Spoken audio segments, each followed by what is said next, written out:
All right, it is 12:05, so we'll get started. It looks like everybody's on.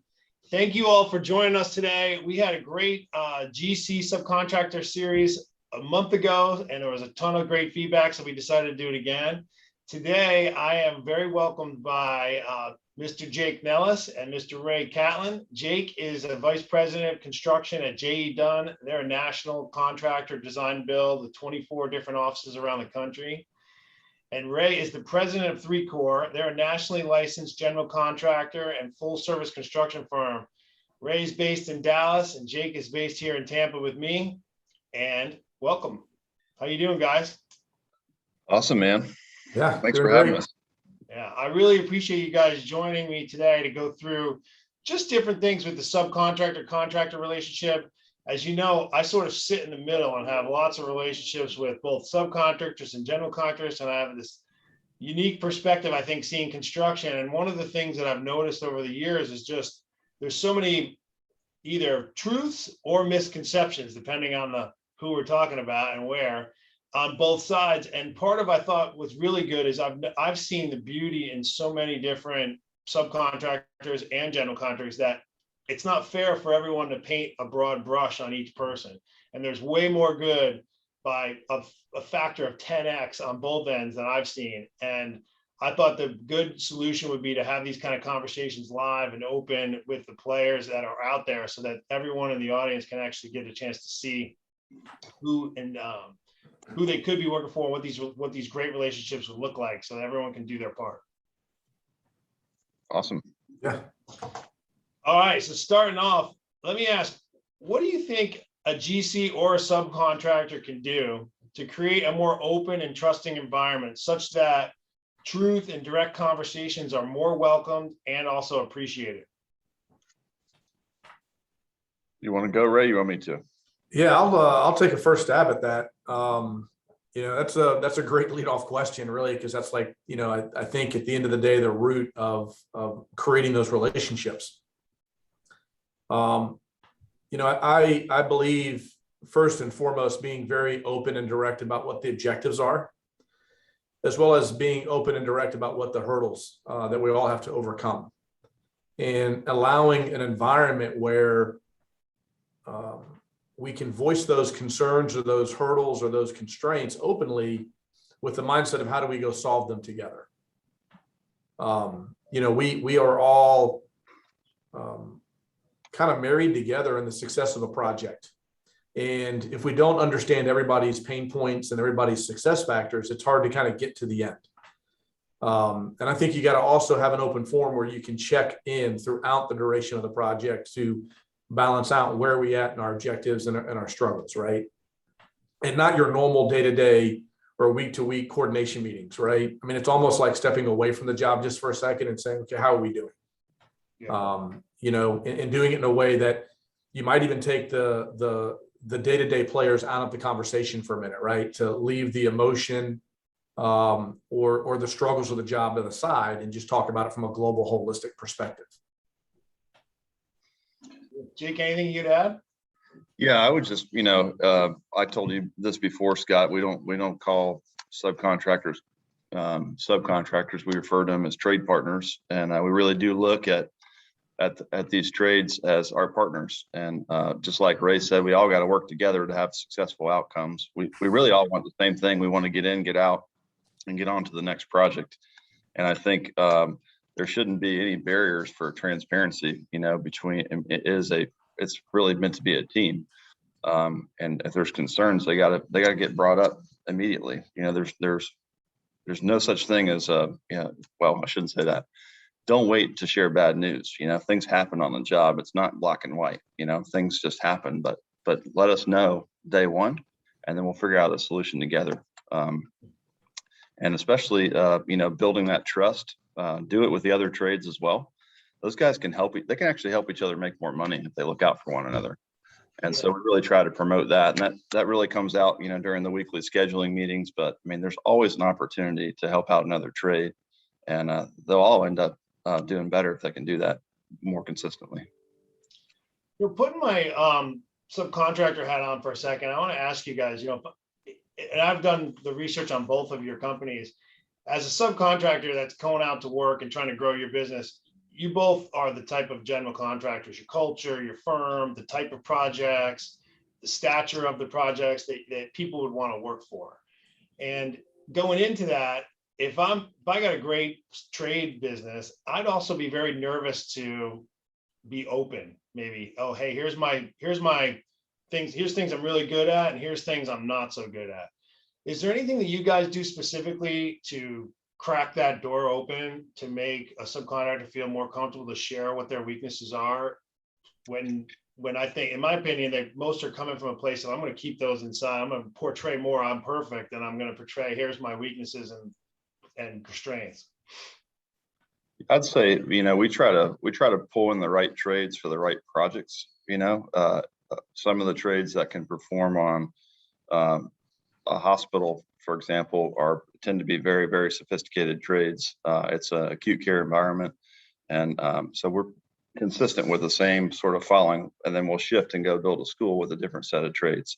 So I think helping them to sort of stay in their lane in some cases, but then to the extent they want to grow their business and get into, let's say, healthcare or mission critical work, giving them a path to get there, which might be a smaller opportunity. But I think it's important that, you get the right trades for the right jobs, right projects. Excuse me.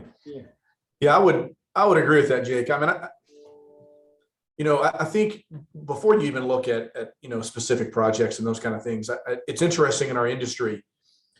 General contractors typically have people in business development, right? And they're around and they're building relationships with clients.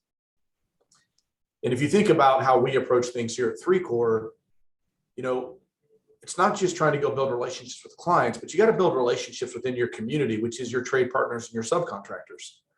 And so if you start that process early, even when you're not talking about specific projects, I think you start to really uncover, Jake, what you were talking about. And that's what somebody's real niche is, right? Where is their sweet spot and how do we align that and look at things realistically?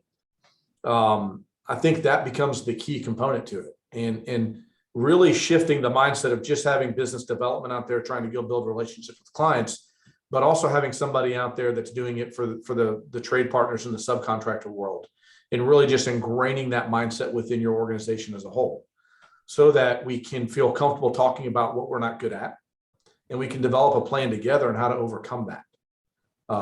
That becomes the key. And it takes time to build that relationship. If, Scott, I met you today for the first time ever and I'm hiring you on a job, it's going to be hard to get that trust. It just takes a little bit of time.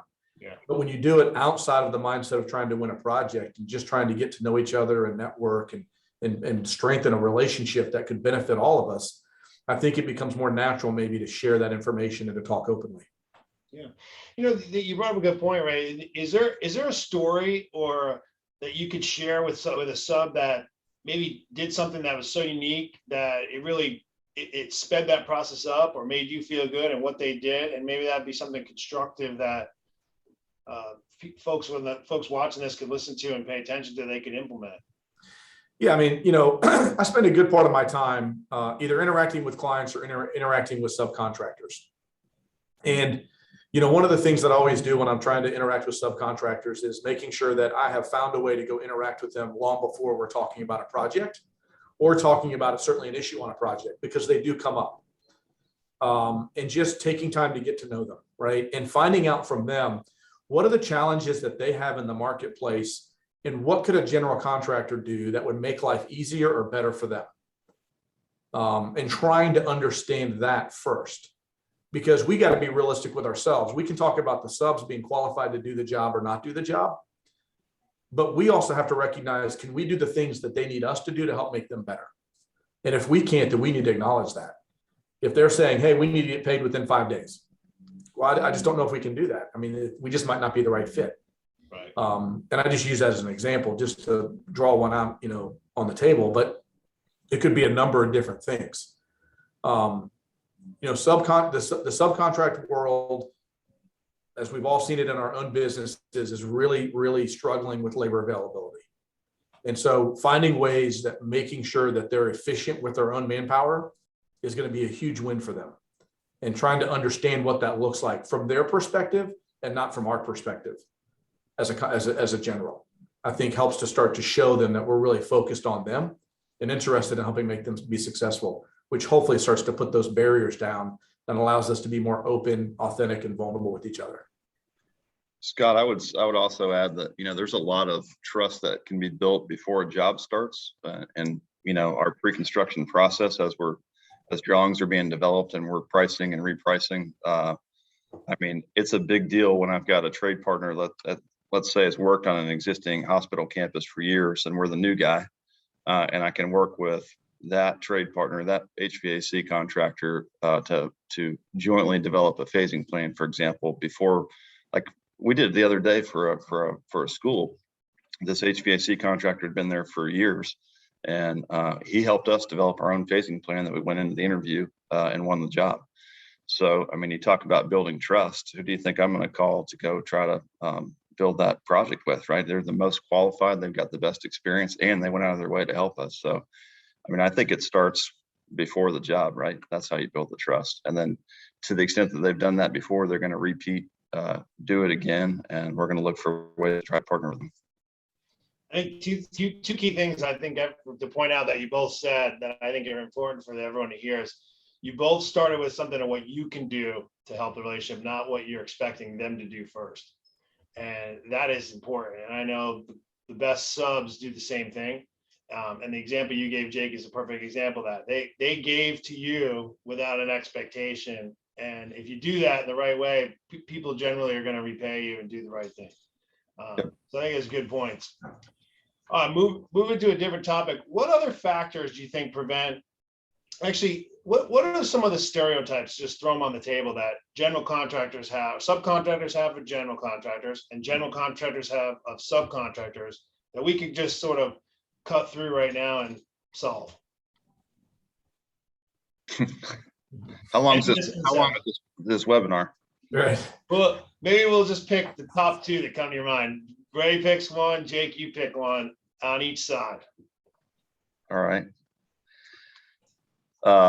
So I would say, a stereotype for, that we have sometimes with subcontractors. See, I went and said the naughty word, subcontractor trade partner, is, that they don't do what they say they're going to do. Say they're going to be on their Tuesday, they don't show up Tuesday, they don't call, and then they show up on Thursday. And that's a tough one. That starts with just bad communication. So you gotta drop back and punt. It affects all the other trades. It can be tough. Yeah, I would agree with that one. I think it's, you can call it, lack of communication, maybe being overly optimistic and just trying to continue to sell and push things around. It's what I would almost say, it's the inability to really just be, I don't want to say truthful, but just open about what's really going on so we can manage around that.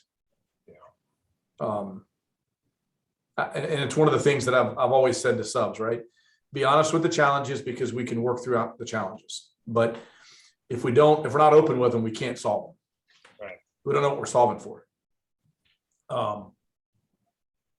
And I think maybe another one that you could say from the general contractor side to the trade partner subcontractor side is,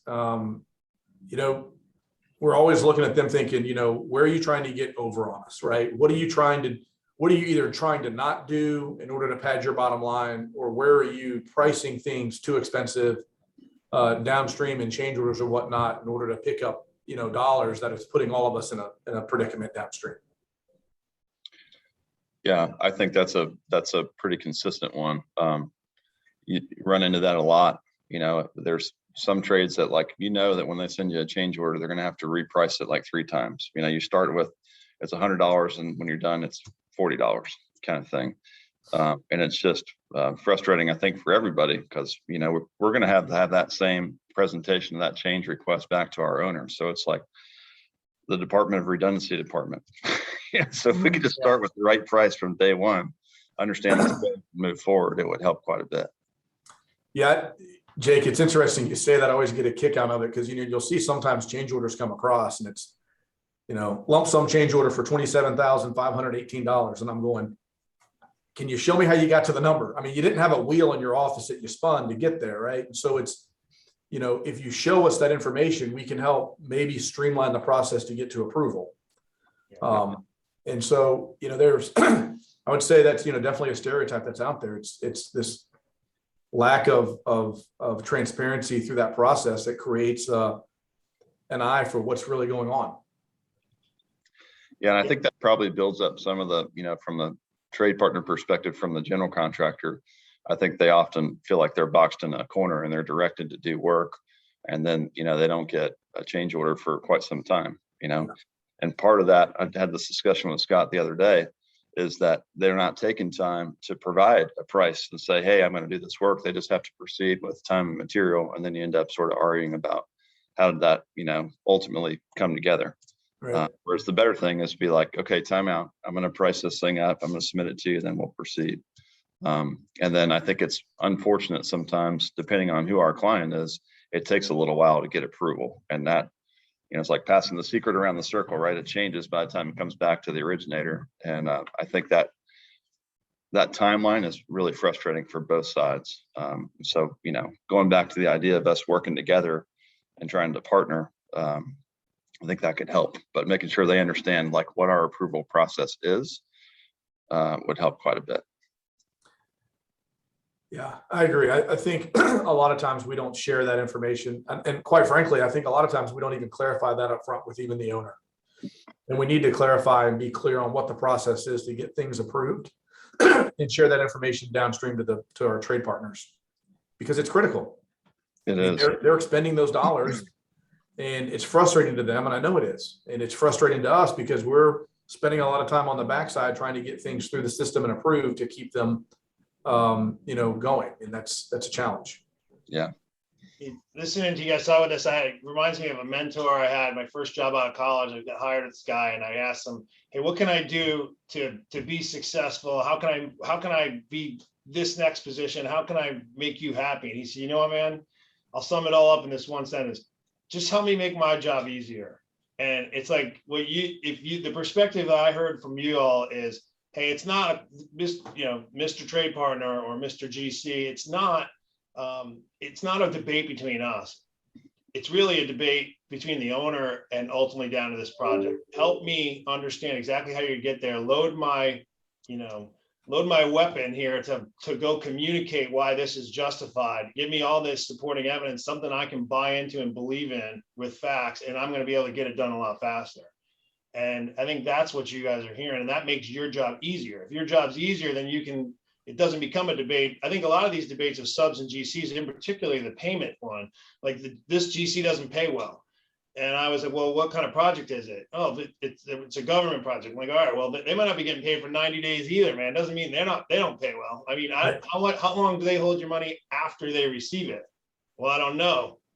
So that's a key thing to know, because that's really where it's going down. Very few GCs are holding on to money for more than a few days or a week at the most from when they've been paid. And I think those are the things that are important to know. Like, again, just taking those conversations away from the conflict and putting them really where they belong. One of the things we worry most about is what is the flow of money on the job. I don't care as much about the GC as I care about who's financing it. Right. Everybody can work out perfect, but there's no money on the job. So I think that's one of those things that you guys bring up that's really key to discuss is like, help me understand what do you need? If I was a subcontractor, I'd ask the question, hey, what do you need to get this approved? We both agree this is a change order. Great. What do I need to give you so that you go have the easiest conversation and come back with a yes? And then let me deliver that to you. Right. That would be wonderful. Yeah. All right. Well, I'm not going to start a trade partner group anytime soon, but I'm going to continue to pass along my ideas. And I know it's a lot harder to execute on than come up with them. So I'm going to sympathize with everyone that's listening to this. And hopefully maybe we can come up with a way to execute on these at the same time. But another question I have for you all, what should subcontractors do, trade partners or general contractors do when there is a problem or conflict? For example, let's move it the other way down the train. You guys find out that there's an engineering design flaw that now is going to stop the project. It's going to hold up the subs. It's going to keep money from moving off the project, and it's going to cause some pain. That's a problem, right? On the same token, I'm sure there's some coming the other direction. Subs make an error. What way do you guys handle those problems or challenges when they arise to you, and how do you communicate them down to all of your trade partners in the middle of a project? So I'll take a quick shot at that. So in a less drastic, whole engineering mess up, but I always challenge our employees or our younger employees, the engineers that are on the job, is to come up with a solution, right? So if you've messed up, then let's come to me with a solution about what you can do to fix it. So if a trade partner finds a conflict out there, an engineering conflict, don't be like, hey, found this, I'll call you next week. Like, help us to figure out what that solution might be. And it goes a long way. In particular, when we have to go back to the engineer or the architect, if you can make a suggestion, they tend to be much more responsive. Yeah, Jake, I like that, right? And that's just, you think it's a practice that everybody does in the market, but I'm not sure everybody does. Don't present problems, right? Present solutions with the problems so that we can kind of get there quicker. The other thing, and I learned this early on in my career, is that if you're on a job and you realize there's a design issue, the best approach is to call the designer and say, I think there's a problem. Let's talk through it. Let's make sure there is a problem, right? Or convince me that there's not. And if there is, let's find the smoothest solution to it before we really kind of let everybody else know, right? It's you work the problem in the background. Same thing with subs, right? No one wants to be told that they've made a mistake in a public forum on day one, right? And so you approach the issue the same way you would want somebody to approach an issue with you if you had made a mistake, or there's a flaw, there's a gap, right? We're all human, we all make mistakes. And so I think if we can approach it with that same mindset, bring solutions to the table and really clearly identify what the problem is so that we can stay focused on what the solution needs to be. Because these problems can get legs and can go in multiple directions pretty quick and get everybody very confused to some point where you forget what we're really trying to solve for. I know early on in my career, was working on a project. It was a post-tension concrete structure. And I had to come in early in the morning for the pour, and the superintendent was there, and a big portion of the pour was cut off. And I'm like, why aren't we pouring that? And he just said, I'll explain it to you later. And we had found that there was a mistake in the design of the post-tension cables as we were getting ready to do the pour. And we blocked it off, talked to the structural engineer when he got in that morning. He thanked us for catching it. We rectified it and made the rest of the pour the next morning. Right. But we did it quietly. We did it in a way that we would want somebody to point it out to us. And we tried to help go solve it to minimize the pain for everybody involved. It's a great example. It's a great example, especially on a bad scenario where you got a concrete pour schedule. That can become a bigger problem. Right. It can. Right. And so I just thinking, again, we're all partners in this together. We all need to be successful. Right. And we're all going to make mistakes. And when we do, we want people around us to help us solve them together. Yep. So we've talked a lot about things that once the job started. What is some advice you could give to trade partners in the bidding process? Jake had a great suggestion, be a partner up front, help us design it. But in a scenario where we're really just submitting bids, and maybe there's a little bit of a relationship, maybe you guys have seen each other at some conferences, but it's not a tight, strong relationship. And you have, quite frankly, you don't know who you really want to give you don't know who you're going to award it to either. You're really looking at all the bids. So it's really just almost a resume submission. What stands out to you guys in that process from when it's just paper? What can a trade partner do? Make it stand out, draw your attention. I would, couple of things. One is, share the information, right? So like Ray mentioned, if you're a mason, for example, don't send in a bid for $500,000 and that's it, with J&J masonry on it. Give us your quantities. Tell us how you went about the job. I mean, give some detail just in that proposal and it will stick out. Because we're going to do our own takeoff to make sure we've got the right quantity of brick in there. But if I can see clearly that this person has the same information, I'm getting more and more comfortable not knowing them. And then if they can provide input on a bid proposal, like, okay, we anticipate it's going to be 8 weeks, that helps. So it tells me that they're thinking about how they're going to go and actually put the work in place is a big deal. And then I'm sure we'll talk about the buyout meetings later, Scott, which I hope we do, but just following up on the proposal, right? Hey, did you get it? Do you have any questions about my proposal? That sort of thing. And then the last part is, depending on the job, there might be a really elaborate bid package that that trade is supposed to respond to, where there's been a lot of thought going into, like, for example, a phasing plan that's in there, or just certain bid requirements. We put that together for a reason, so that we could level the bids. So don't ignore that, right? You just put $500,000 in J&J, whatever, masonry, then that's not going to work. There's a lot of front end work that goes into developing what we call a GMP. And if you just ignore it and just submit a price, that's the first one that's going to go out, because I've got 3 other trades lined up right here that have done a lot of work, and I can tell they've done it. It's good advice.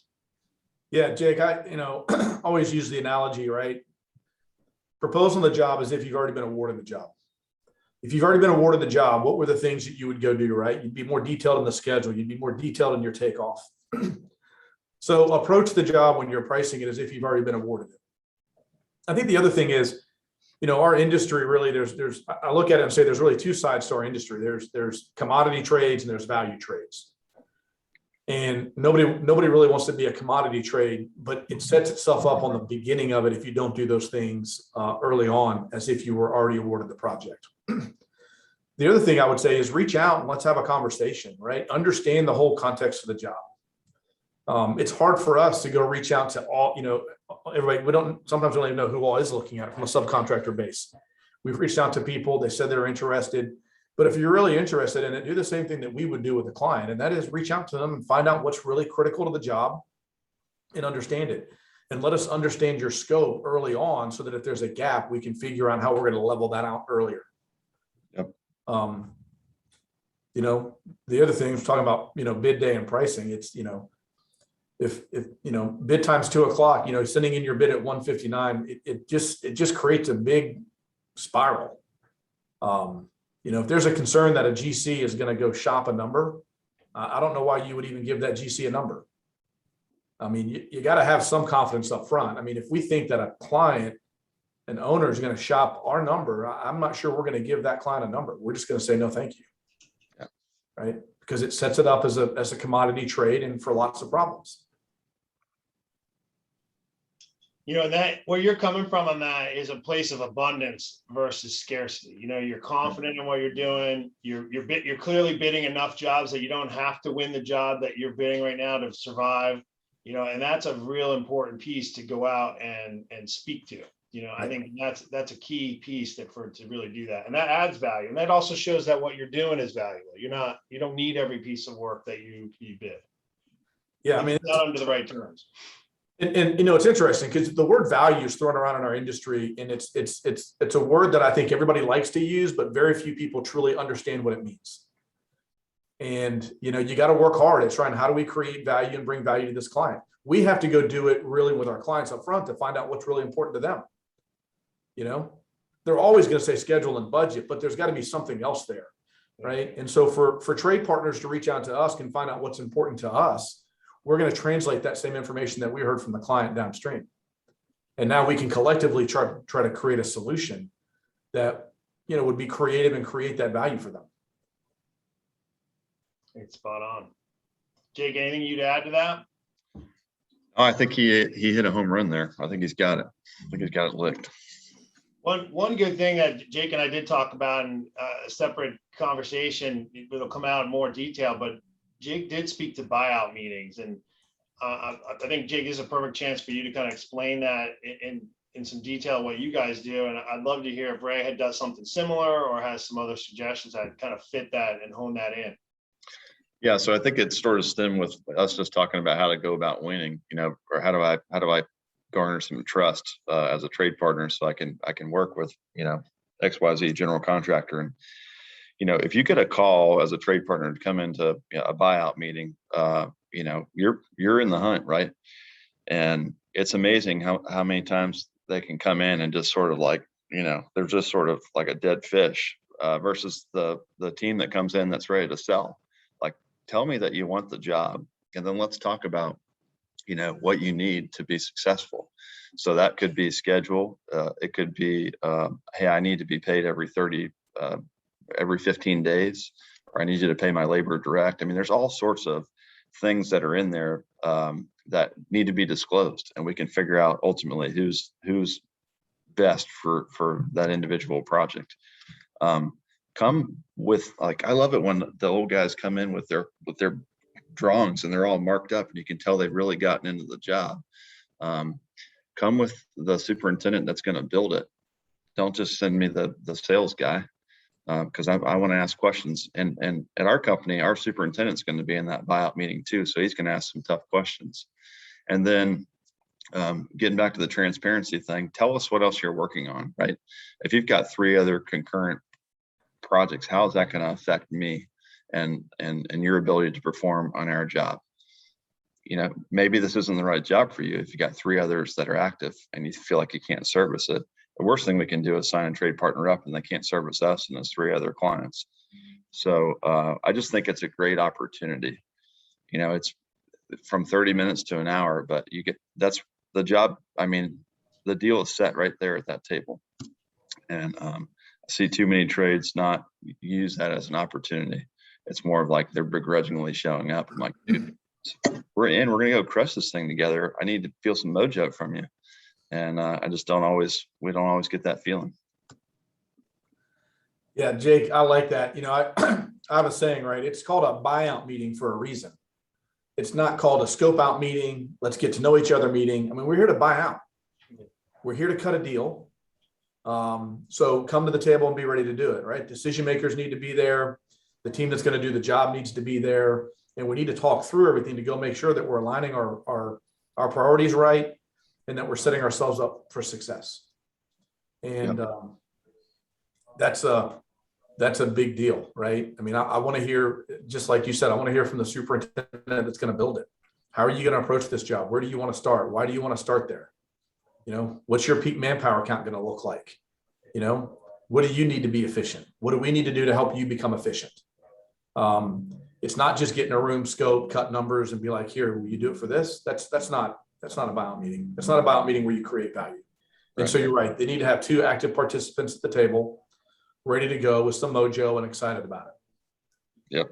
And I've told our team in the past, if you have a buyout meeting with somebody and they don't have the right people at the table to go work through that, cancel the meeting, right? Say, we're going to cancel this meeting. We'll set it up for tomorrow. Can you have the right people here tomorrow?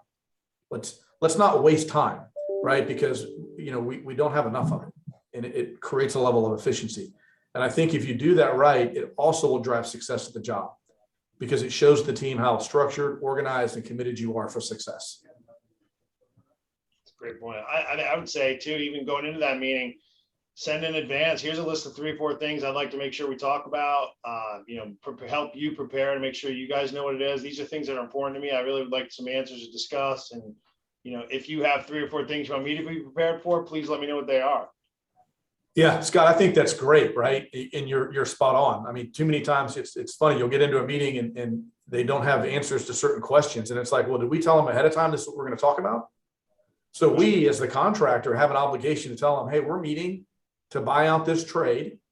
We want you to come to the table and here are the main points of conversation. And so here are the people that we need to have in the room so that we can talk through it. And we're going to dedicate an hour or 2 hours, however much time to do it, so that we can get to the point of we can go get this scope bought out.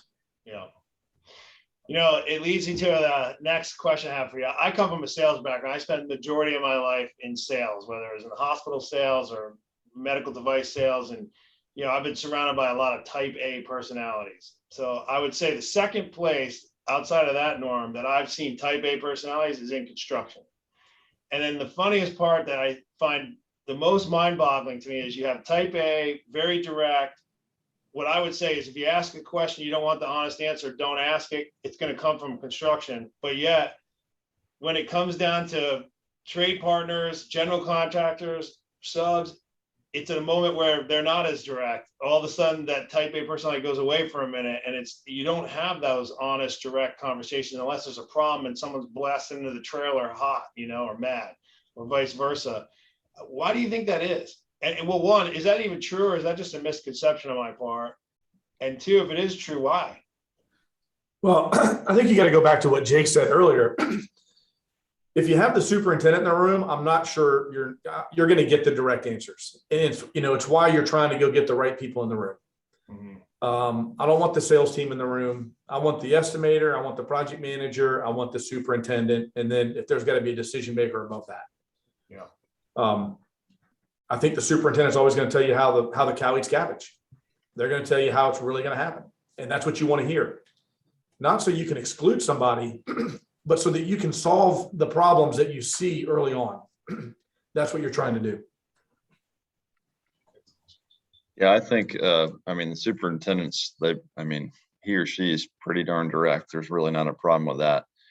Scott, there could be times during these buyout meetings where people aren't quite as direct and they're not showing all their cards.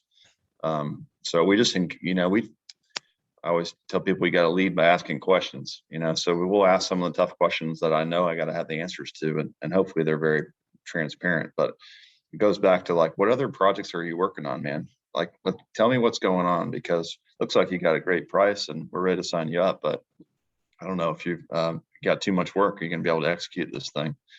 I just, I believe that there are a lot of type A personalities at the job site themselves. They're pretty candid, but probably there's a little gap there in pre-construction when you're in the sell mode.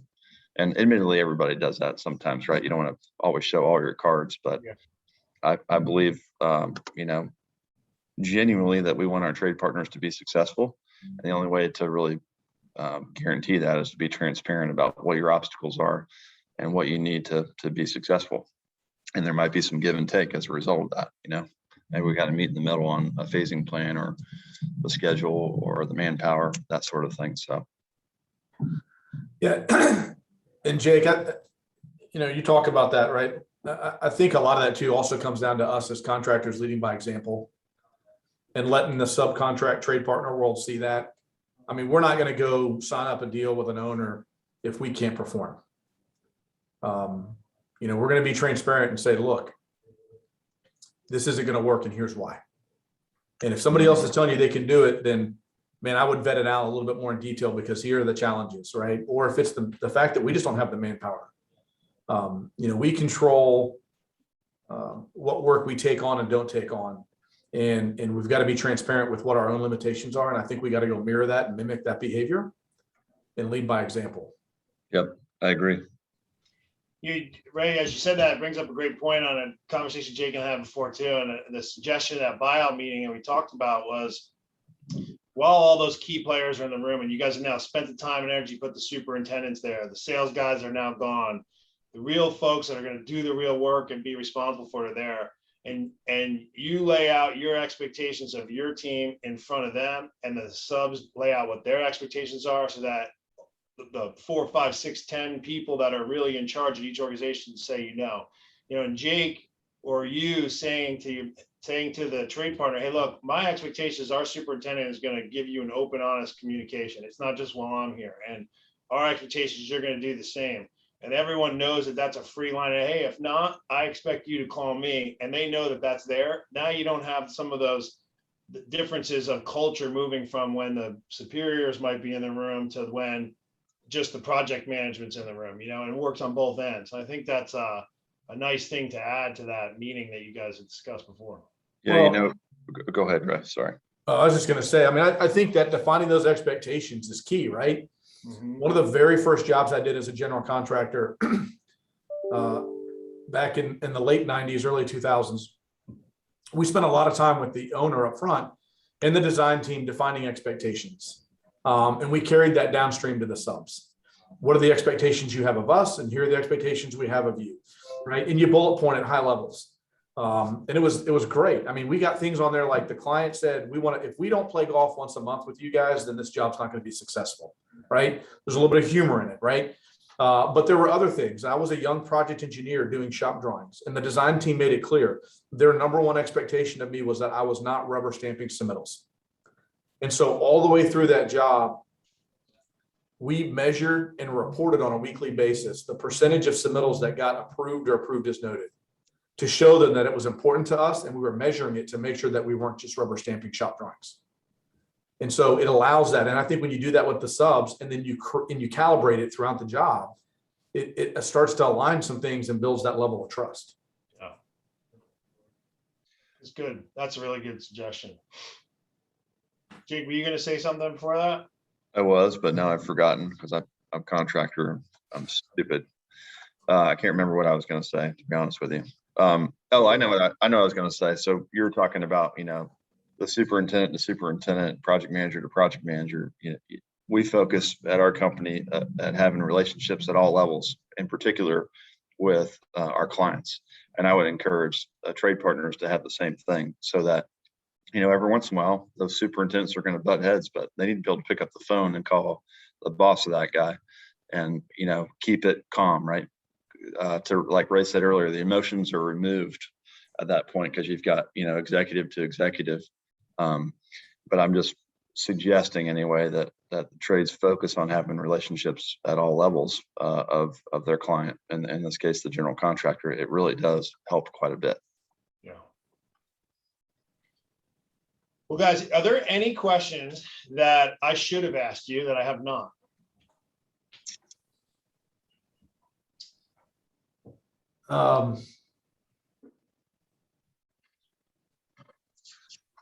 I can't think of any off the top of my head, but if you got more, I'm game. Yeah. Let me see if there's some questions here in the Q&A or in the chat. I do have one here in the chat. It says, going back to time and material likely to change orders, when it is time and material and it's not liked, I guess, or not, it feels like it's too expensive or not, it's not liked, it makes it difficult to swallow. Is there something that a subcontractor can do when they are having to charge time and material and it feels like it's too much for you, that you guys kind of, what's a great way to mediate that? So there's a couple things. One is, you verify it, right? At the end of the day, if the time and material went and then it gets signed off by the superintendent, that makes it pretty clear. But also, it sounds bad, but we run into this with painters, right? They have to do a bunch of extra touch up. If they can document what they did, it sure does make it easy, right? Especially if it was clear that, the sprinkler guy damaged the wall. Just take a picture of it and then keep track of the time. And then I have to go back to the sprinkler guy and be like, hey, you're gonna have to pay for this, dude. Sorry, but here's the photo evidence. That helps a lot. The other thing that we try to do is establish rates in the subcontract agreement, so there's no argument over that, because sometimes, all of a sudden the rate is like double what it used to be. And I'm like, no, let's go back to the contract, and it makes it very easy. So for labor rates. But the biggest thing is having an agreement that you're going to do stuff, time and material, and then quickly reconciling that.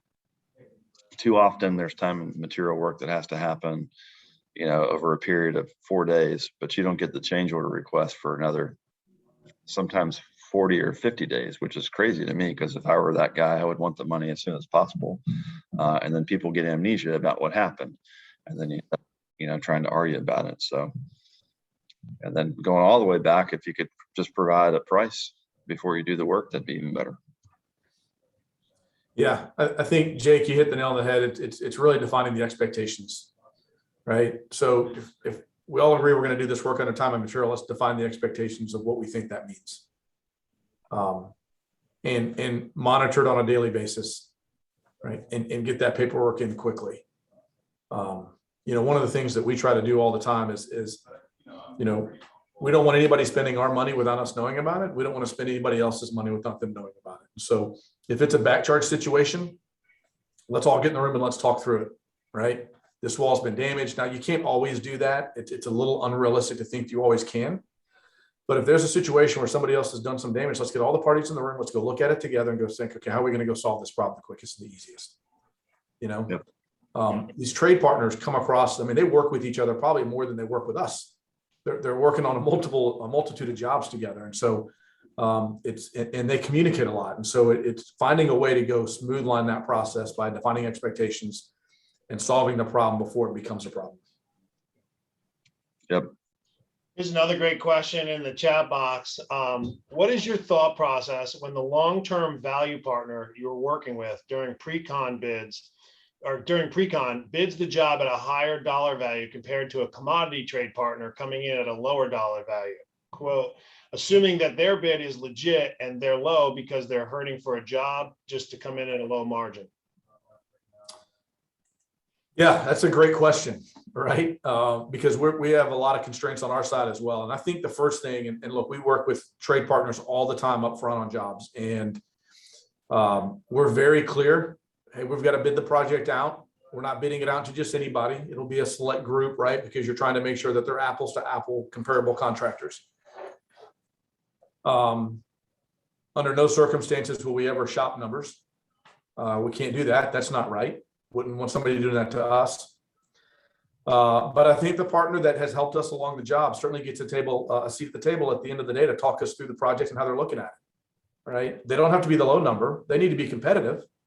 You can't have $1 million concrete package and the guy that's been working with you is really pricing it at $2 million. Now I feel like you're not really a partner. You're taking advantage of me, right? Unless there's a flaw in the other numbers, right? And so, but you still, you gotta respect that relationship and the work that's done, and they deserve a seat at the table when it's all said and done, and be able to share that and spell that out. Yeah, it was well said, Ray. I think so. In terms of the gap between the guy that's been really working hard and then the low person at that given day, you got to give consideration to both, but it also depends on who the client is, right? So if you're working for the state of Florida, it's going to be a read 'em and weep.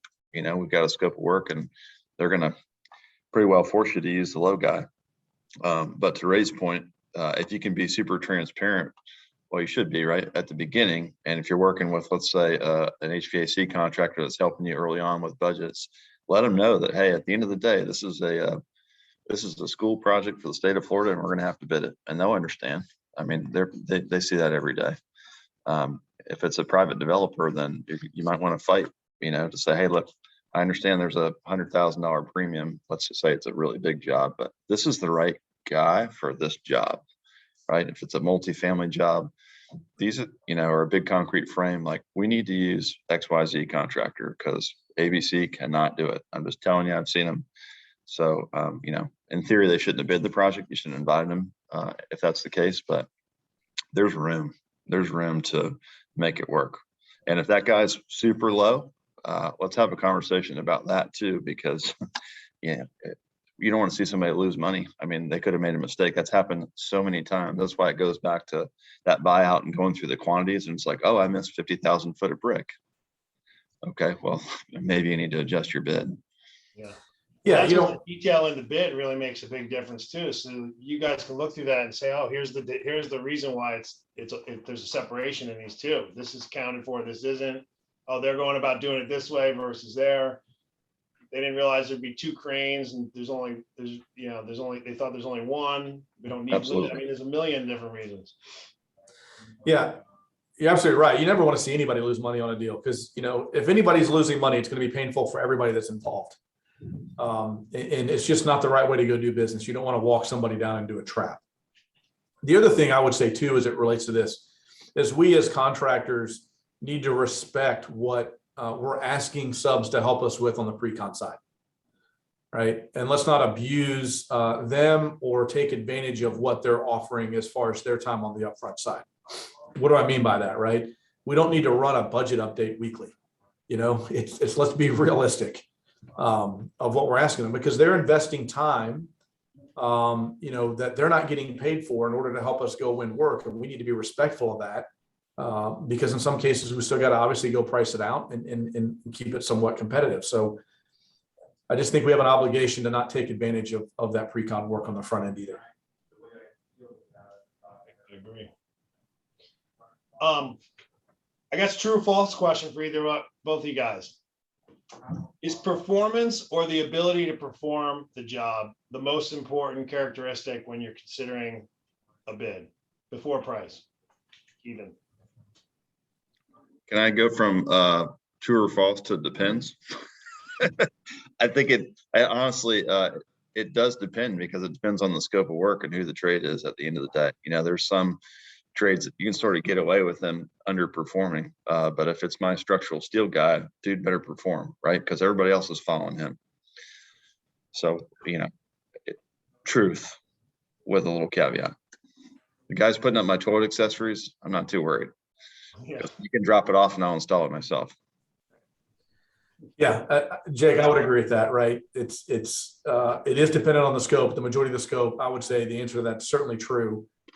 I have had projects in the past where I was the project manager where we knew coming in that the subcontractor, their ability to perform was going to be very questionable. And I'm going to tell you what we did is we built a plan from day one to get them out there well ahead of when we needed them there. And communicated that to them, and they were the most successful subcontractors we had on the job. Right. But it wasn't critical to the whole, I mean, it wasn't the steel guy or the electrician, it was some ancillary things, but we recognized that if we didn't pay attention to it, it could really derail the project toward the end. And so we were very, very intentional on how we handled that. Another misconception question here is, and maybe it's not a misconception, but the question is, why does it feel as though it's so difficult to bring up to general contractors our need as a subcontractor to be paid, or if we need financing or have a finance partner? So I think I'm hearing, the payment stuff can, depending on how much money it is and who the trade is, that can be resolved early on if you know that going in. So getting back to the buyout meetings and being transparent about what you need. If it's like a heavy labor sub and less materials, then, like let's use a rebar guy, for example. The installer, typically all he has is labor and we're providing the rebar. So we pay him every 2 weeks and that's his deal. And he has that same deal all around town. So his cash flow is pretty solid. So I wouldn't be afraid of it. There is, we do check financials, got a couple temperature checks, and we want to know because we don't want to set those folks up for failure at the end of the day. But generally we're pre-qualifying people, ahead of time, so we don't run into that quite as much. And then frankly, the idea that somebody's getting some supplementary funding, it generally doesn't come up. So I don't know how I would react to it at the end of the day. I mean, because I know what you do, Scott. So if I said it was Scott, then I'd be good with it.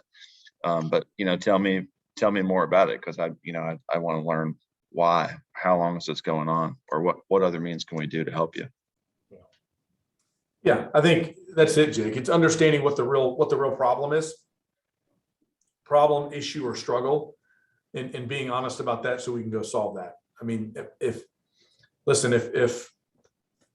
J.E. Dunn or 3Core wasn't getting paid by an owner, we wouldn't keep doing work for that owner. I mean, it's just, if I don't get a paycheck, I'm going to stop coming to work at some point, right? I mean, we all are doing it to go get the paycheck at the end of the day to provide for our needs. And so it's important that the subs get paid, but understanding what their requirements are and being realistic about those requirements up front so that we can try to go solve those and be real coming back of what we can or can't do, I think just starts to solve that problem. Yeah, and I can add a little clarity to that. Again, this isn't from the exact person, but from our experience, when we're hearing the general theme of, I don't know if I don't really want to bring up that I have a finance partner. It might show that I'm weak. And that's the general sentiment, that if they need financing or they have a bank relationship of any kind, or just a finance partner of any kind, that's going to be a perceived weakness. Now, I can give you my response to that. I think it's all in the presentation of how you bring it up. It's my strength. I have financing and I have access to capital, which is the reason why I can work for 30 days and then wait another 30 to get paid, and I can maintain a schedule. That's a 60-day margin there. But that's not always something that comes to quite to mind. But that's the general concept of where I think that question is deriving from. Is we got to work out this first 60 days sometimes before we even see any money coming off of that. That's the way we signed up. That's the work we live in. That's the way construction is. But in order for me to do that, I got to have access to capital. Yeah, I think you're spot on. Having that conversation up front and presented that way makes a lot of sense. It's when you don't know about it and it rears its head 30 days after you sign the contract, and it's like, whoa, okay, what is this? What's wrong? Yeah. What's wrong? Why didn't you disclose this earlier up? So it starts to get people a little nervous. we start diving, like Jake said, back into finance, the financial review again, just to making sure that we miss something, what's going on. Subs carry a huge amount of burden of having to go pay for their labor and having to wait to get paid. We're having to, funnel that money from the owner straight to them as quick as we can. Yeah. And so we recognize that burden that's on them. And so having some source to capital or having access to capital is a plus. Yeah. We have some trades right now. It's interesting, particularly with the labor shortages. The clients that we've been working with, they're telling us their best strength is the fact they can grab the best labor subs, and they're able to utilize them because they can pay them on a weekly basis, and that keeps them on their jobs. It keeps them from bouncing to another job. It keeps them from having to pay more for someone that they don't even know or trust. They can just keep a good, consistent rate, but they're paying, and that is the value. Right. And therefore, they can do these other jobs, and it just because they have the money, and it's hard because they're competing so much for labor. Some labor comes in the door and could walk out the next day. We had a roofing contractor said his entire labor force left the one job site on his site and went across the street just because they could for $1. And it's hard to manage that. Right. Yep. Yeah. That's happened before for sure. It'll probably happen again today somewhere. Any questions you guys have that you want to have addressed, or things that you think we should bring up, or final closing points? Closing point for me would just, for the trades to remember that, construction at the end of the day is a relationship based business. And too many times I think people are going to burn a bridge, and there's always another opportunity. You're always going to be in the same market. And I think there's nothing that can't be worked out, with good communication and really trying to help one another. And then I would again encourage the trades to look out for the other trades. That's a huge deal, right? Help one another make money, help us all be successful. Respect each other's work. I mean, it's a big deal and a great opportunity, I think, to move our industry in the right direction, because we've been, really pretty stagnant over time. We're getting better, but we're not all that much faster than we used to be, right? We're still got to start with the foundations and finish it. So. Yeah, I like that, Jake. I mean, it's a relationship business, and, the genesis of most problems can go rooted back to the lack of communication. And communicate early. We always say bad news fast. We want bad news fast so that we can work through it together. We need to partner together. We're in this together. The labor shortage isn't going to solve itself. It's going to take all of us, and it's going to take all of us pulling in the same direction, not just trade partners and general contractors, but general contractors and general contractors. This idea of secrecy in our industry just blows my mind. We haven't created a new way to pour concrete over here, right? It's the same way. So there's no trade secret. Let's just learn to partner together to solve problems, both on the project side and on the market and industry side. And I think we can really move our industry forward in the right direction. The only thing I would add to that is everybody just be confident in what you do, communicate it, be confident in what you're not good at. It's not going to hurt you.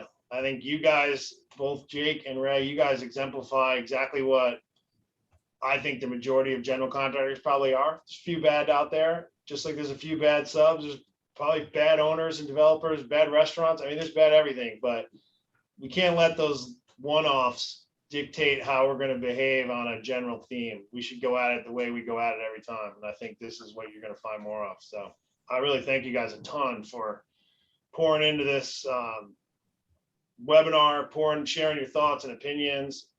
I'm just seeing the comments and suggestions already. I'm very confident that there's a lot of value been portrayed here today. So I appreciate it. Great. Pleasure. Yeah. Appreciate it. All right. Anybody out in Florida and Texas? Sounds like you got two great general contractors here to go work for, and they're looking always for great subcontractors. So now you know who to reach out to. Awesome. Thanks, guys. Yeah. All right, guys. Take care. Appreciate it. Everybody have a good day.